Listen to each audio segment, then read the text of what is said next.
U.S. President Donald Trump has once again sent shockwaves through the global order, this time from the snow-covered mountains of Davos, Switzerland. Speaking at the World Economic Forum, Trump delivered a wide-ranging, often combative address that reignited one of the most controversial ideas of his presidency: American control of Greenland and potentially the entire Arctic region. What unfolded over the course of the day was not a single announcement, but a cascade of remarks, reactions, threats, walkbacks, and warnings involving NATO, Canada, Europe, global markets, and the future of international security. Here is what happened. Greenland Framework announced. Trump revealed that he and NATO Secretary General Mark Rutte had, in his words, formed the framework of a future deal involving Greenland and, notably, the entire Arctic region.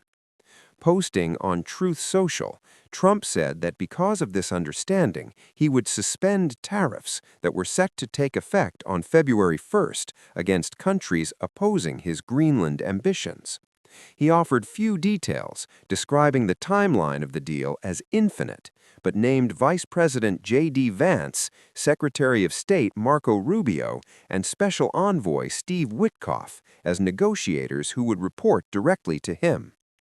While Trump framed the move as a security arrangement beneficial to NATO, analysts immediately questioned what such a framework actually means, especially given Greenland's status as a semi-autonomous territory of Denmark, a NATO member. What is the Arctic and why it matters?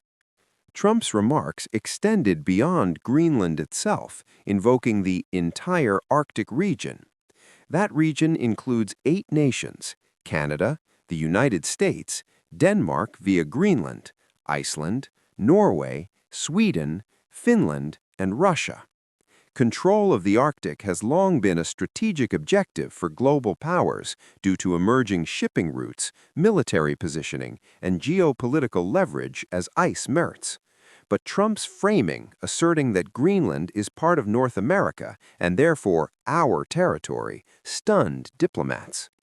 NATO under strain. The comments placed NATO in an unprecedented bind. Under Article 5 of the North Atlantic Treaty, an attack on one member is considered an attack on all. Yet Trump has repeatedly suggested the U.S. might act unilaterally if Denmark refuses to sell Greenland. Political analyst Jeffrey Bloodworth warned that regardless of any deal, damage to NATO could take years to repair. Quote, "It's a new chapter in NATO. Whether America will continue to be a significant partner, nobody knows." End quote. Trump himself publicly questioned whether NATO allies would defend the United States if it came under attack. Quote, "I hope that's true," he said, after Rutte assured him they would. End quote.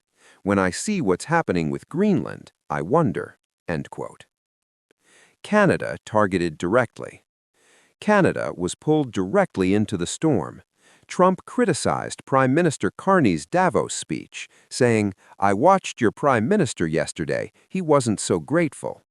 Canada lives because of the United States. Remember that, Mark, the next time you make your statements, Trump added.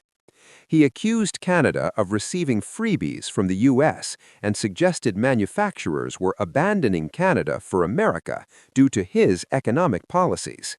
Carney's office declined to respond publicly.